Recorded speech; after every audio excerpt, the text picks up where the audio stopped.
Hello students, what is going on. मैं अब्दुल्ला मोमिन on target classes से। और आज के इस वीडियो में हम सिंपल पेंडुलम पढ़ने वाले हैं। अगर आप इस चैनल पर पहली बार आए हो और आप फिजिक्स सीखना चाहते हो, specially class 11th and class 12 का सिलेबस, तो इस चैनल को जरूर सब्सक्राइब करें और बेल आइकन भी दबा दें ताकि आपसे कोई वीडियो मिस ना हो। तो आज के इस वीडियो में हम एक इक्वेशन डिराइव करेंगे time period of simple pendulum की। उसके बाद हम लॉज ऑफ सिंपल पेंडुलम पढ़ने वाले हैं और उसके बाद हम सेकंड पेंडुलम का डेरिवेशन करेंगे। तो सबसे पहले हम time period of simple pendulum find out करेंगे। सबसे पहले आइडियल सिंपल पेंडुलम किसको बोलते हैं? तो an ideal simple pendulum is a heavy particle suspended by a massless, inextensible, flexible string from a rigid support। अगर एक सिंपल पेंडुलम में जो स्ट्रिंग है वो मासलेस, इनएक्सटेंसिबल और फ्लेक्सिबल है और एक हेवी बॉब उससे टाई के हेवी मास, तो उसको हम क्या बोलते हैं? Ideal simple pendulum. और एक प्रैक्टिकल सिंपल पेंडुलम में क्या होता है? स्मॉल हेवी स्फीयर, एक स्फीयर है, बॉब बोल सकते हैं हम उसको, suspended bye a light and inextensible string from a rigid support. तो अगर एक बॉब एक लाइट स्प्रिंग से टाई करके रिजिड सपोर्ट से लटका देते हैं, हम सस्पेंड कर देते हैं, तो हम उसको क्या बोलते हैं? Practical simple pendulum. तो बेसिकली अगर आपसे सिंपल पेंडुलम की डेफिनेशन पूछा जाए तो simple pendulum is nothing but a bob which is suspended by a string or inextensible string from a rigid support। पे डायग्राम में आप देख सकते हो ये एक रिजिड सपोर्ट है, उससे क्या किया है? एक स्ट्रिंग टाई किया और स्ट्रिंग के दूसरे एंड पे बॉब लगा दिए हैं। और ये बॉब को जब आप डिस्प्लेस करोगे मेन पोजीशन से और रिलीज करोगे तो ये ऑसिलेट करना स्टार्ट हो जाएगा। यहाँ पे हम डायग्राम का डिस्क्रिप्शन देख लेते हैं। एल, ये जो एल है लेंथ ऑफ द पेंडुलम है। आपको ये स्ट्रिंग की लेंथ प्लस ये बॉब का रेडियस दोनों ऐड करना है। The distance between the point of suspension, ये पॉइंट ऑफ सस्पेंशन है स्ट्रिंग का, and the centre of gravity of the Bob. Spherical Bob है तो सेंटर ऑफ ग्रेविटी सेंटर में रहेगा। तो ये पॉइंट से यहां तक आप लेंथ मेजर करोगे, capital L, that is called as length of the simple pendulum. उसके बाद ये जो बॉब है उसका मास है एम, आर जो है वो है radius of the Bob, T dash tension in the string, ये जो टी डैश दिख रहा है that is the tension in the string which always acts towards the fix point, जो हमेशा फिक्स पॉइंट की तरफ एक्ट होता है। जब बॉब ऑसिलेट करेगा तो ये पॉइंट ओ फिक्स है, तो टेंशन हमेशा अलोंग द स्ट्रिंग, स्ट्रिंग के साथ साथ रहेगा और पॉइंट ओ की तरफ रहेगा। थीटा, ये थीटा जो है यहाँ पे, it is small angular displacement called as angular amplitude. ये एंगुलर एम्पलीट्यूड बोलेंगे, ये स्मॉल रहेगा। M G weight of the bob, यहाँ पे बॉब का मास m है, एक्सीलरेशन ड्यू टू ग्रेविटी इस पे डाउनवर्ड डायरेक्शन में एक्ट करेगी, तो वेट भी यहाँ पे क्या हो जाएगा? mg, which always acts in vertically downward direction। In the displaced position means extreme position, two forces are acting on the bob। displaced position मतलब पॉइंट B या पॉइंट C, ये दोनों एक्सट्रीम पोजीशन है, इसको ही हम डिस्प्लेस पोजीशन बोलेंगे। और ये पोजीशन पे बॉब पे दो फोर्सेस एक्ट हो रही है। सबसे पहले फोर्स टी डैश, ये है T dash, due to the tension in the string, tension की वजह से टी डैश एक्ट हो रहा है, which is directed along the string towards the support. ये स्ट्रिंग के साथ साथ रहेगा और टुवर्ड्स द फिक्स पॉइंट रहेगा टेंशन।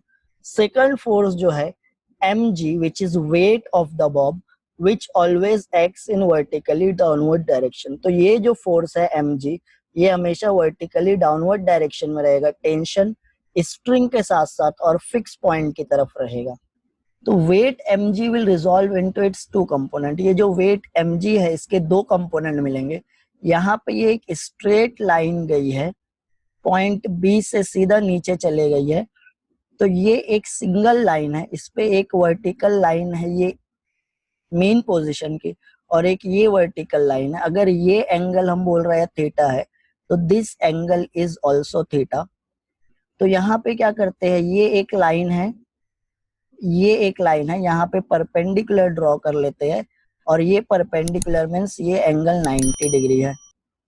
अगर ये एंगल 90 डिग्री है, ये एंगल थीटा है, तो this side will be your adjacent side, और एडजेसेंट साइड मतलब cos थीटा होता है, और इसका अपोजिट साइड sin थीटा होगा, जिसको हम यहाँ पे ड्रॉ कर लेते हैं। तो वेट दो कंपोनेंट में रिजॉल्व हुआ है। फर्स्ट कंपोनेंट है mg cos theta which is along the length of the string and which is balanced by tension t dash. ये टेंशन t डैश और mg cos थीटा एक दूसरे को बैलेंस कर रहे हैं। उसके बाद the component mg sin theta, ये जो mg sin theta it is perpendicular to the string.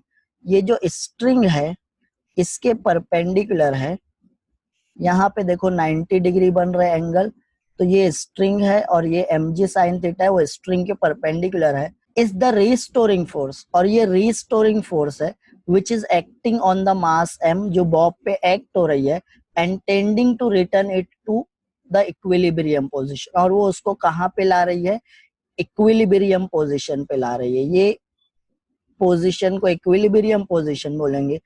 mg sin theta इसको क्या कर रहा है, टुवर्ड्स द इक्विलिब्रियम पोजीशन ला रहा है, और टुवर्ड्स द इक्विलिब्रियम पोजीशन लाने का काम जो फोर्स करती है हम उसको रीस्टोरिंग फोर्स बोलते हैं।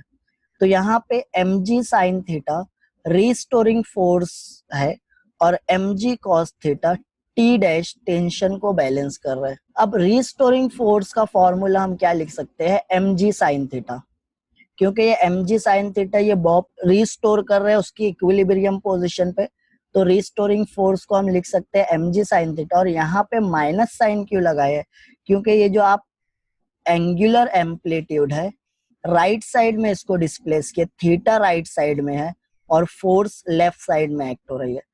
f और थीटा अपोजिट डायरेक्शन में है। एंगुलर डिस्प्लेसमेंट जो हुआ है वो अगर राइट साइड में हुआ है तो फोर्स लेफ्ट साइड में एक्ट होगी। एंगुलर डिस्प्लेसमेंट अगर लेफ्ट साइड में हो रहा है तो force restoring force right side में एक्ट होगी। तो थीटा और एफ दोनों अपोजिटली डायरेक्टेड है, यही से हम यहाँ पे नेगेटिव साइन लगाते हैं। तो रिस्टोरिंग फोर्स का फॉर्मूला हो जाएगा माइनस mg sin थीटा। अब अगर यहाँ पे थीटा बहुत स्मॉल है, मतलब 10 डिग्री से भी कम है, तो जब हम साइन थीटा फाइंड आउट करेंगे और वो थीटा की वैल्यू रेडियन में मेजर करेंगे तो दोनों इक्वल आता है। अगर थीटा स्मॉल है और हम उसको रेडियन में मेजर करते हैं तो थीटा इन रेडियन और साइन थीटा दोनों इक्वल होता है। बट ये कब होगा, जब थीटा की वैल्यू बहुत स्मॉल रहेगी, अप्रोक्सीमेटली लेस देन 10 डिग्री। तो थीटा अगर 10 डिग्री से कम है और उसको आप रेडियन में कन्वर्ट कर लेते हो और फिर वही थीटा का आप साइन थीटा निकालते हो, तो आपको साइन थीटा और थीटा इन रेडियन दोनों क्या मिलेगा, इक्वल मिलेगा। तो आप यहाँ पे लिख सकते हो sine theta is equal to theta. तो instead of sine theta we will write theta. तो अब रिस्टोरिंग फोर्स का फॉर्मूला क्या हो गया, माइनस mg थीटा। अब यहाँ पे थीटा है एंगुलर डिस्प्लेसमेंट, ये theta is equal to this displacement is your x and this is your l।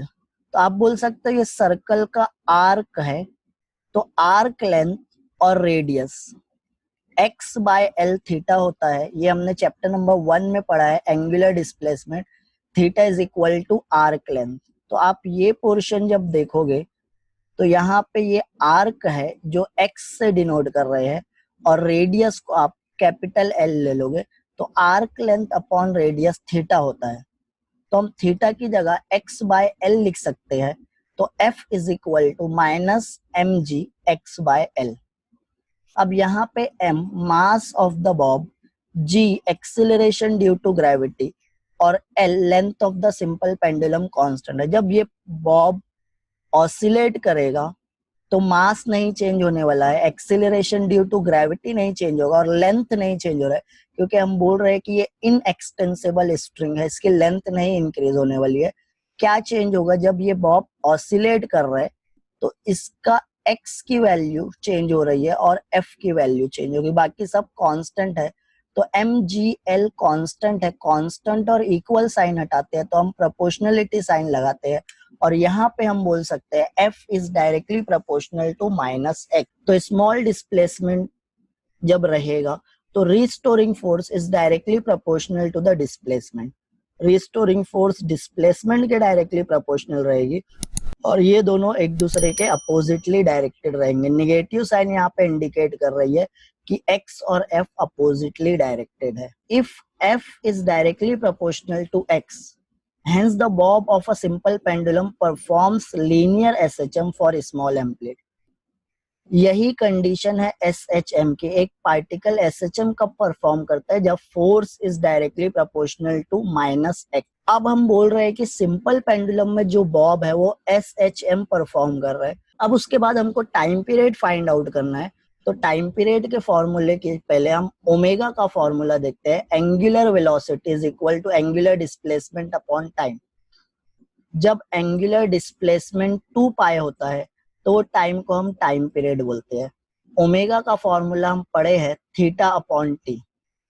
यहाँ पे थीटा की जगह हम 2 पाई लिख लिए और टी क्या है? टाइम पीरियड है। तो टाइम पीरियड का फॉर्मूला क्या हो जाएगा? टी ओमेगा की जगह चले जाएगा, ओमेगा टी की जगह आ जाएगा, तो T is equal to 2 pi by omega.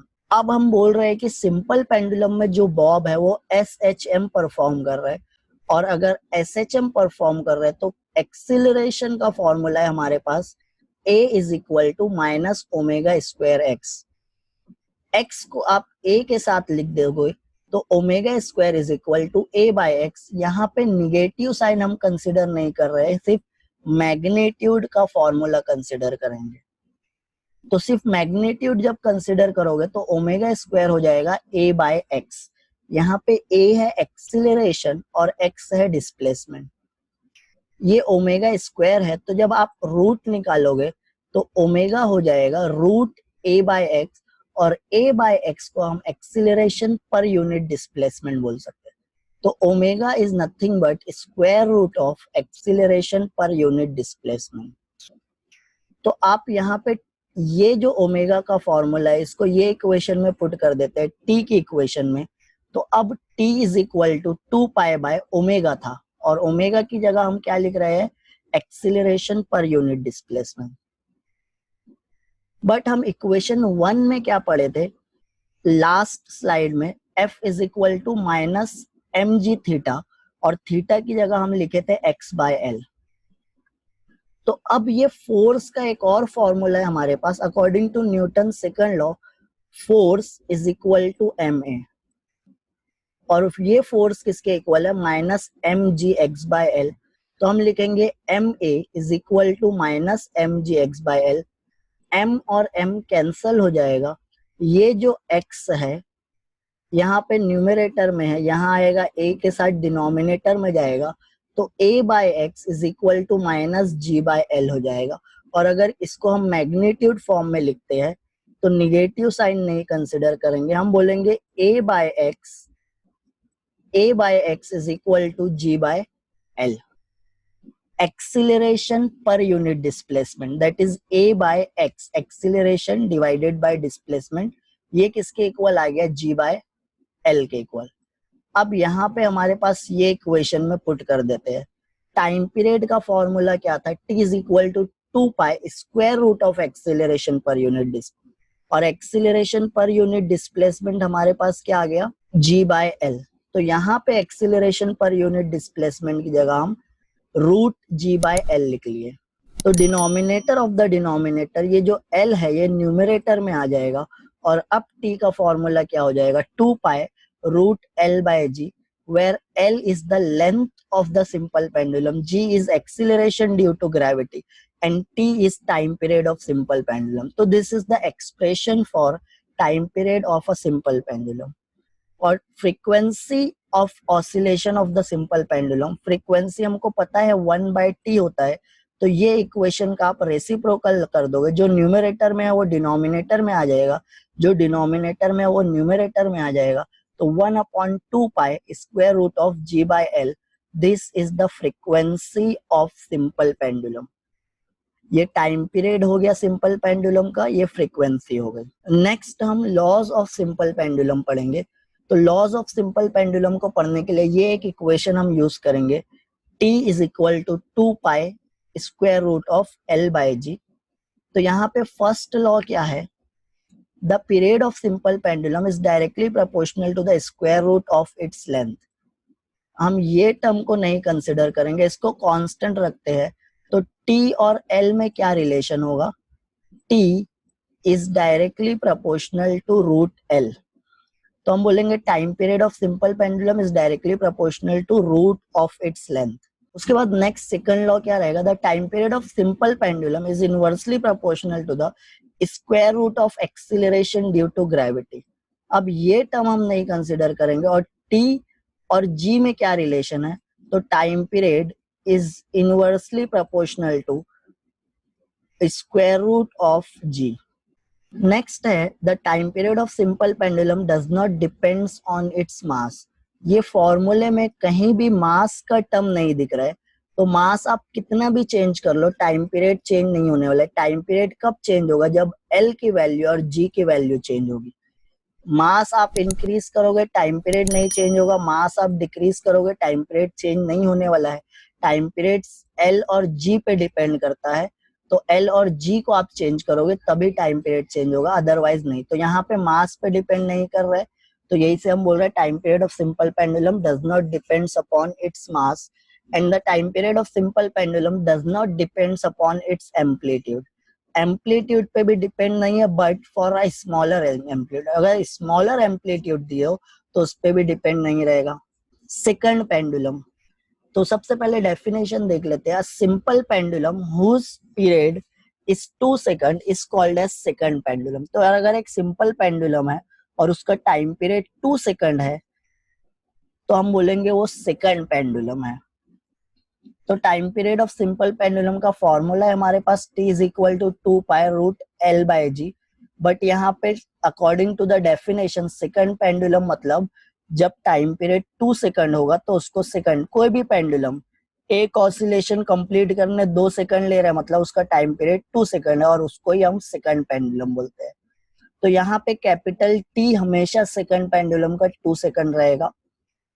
तो यहाँ पे कैपिटल T की जगह 2 लिख लिए, 2 pi square root of LS upon g. LS है लेंथ ऑफ सेकंड पेंडुलम, ये 2 और ये 2 कैंसल हो जाएगा, where LS is the length of the second pendulum. तो अब हमको इक्वेशन क्या मिल जाएगी, 1 मिलेगा pi root LS upon g. अब हमको क्या करना है, ये रूट हटाना है, तो हम स्क्वायर कर देते हैं। 1 का स्क्वायर 1 होगा, पाई का स्क्वायर पाई स्क्वायर, और जब ये टर्म का स्क्वायर करोगे तो रूट हट जाएगा। तो LS upon g 1 is equal to pi square LS upon g. तो LS का फॉर्मूला क्या हो जाएगा, पाई स्क्वायर अपॉन जी, यहाँ पे आएगा इक्वल साइन के, तो G बाय पाई स्क्वायर हो जाएगा। तो LS that is the length of simple pendulum is equal to G by pi square. This is the expression for length of the second pendulum. ये length of the second pendulum का formula है। अगर आपको length find out करना है कोई place पे, तो वो प्लेस पे आपको एक्सीलरेशन ड्यू टू ग्रेविटी की वैल्यू पता होना चाहिए। अगर आपको एक्सीलरेशन ड्यू टू ग्रेविटी की वैल्यू पता है तो आप लेंथ फाइंड आउट कर सकते हो सेकंड पेंडुलम की। और अगर आपको लेंथ पता है तो at a given place you can find out the value of acceleration due to gravity. अब आपको आपके स्क्रीन पे कुछ वीडियोस दिख रहे होंगे, आप क्लिक करके वो वीडियोस देख सकते हो, वो आपको बहुत हेल्प करेंगे आपके फिजिक्स के डाउट क्लियर करने में।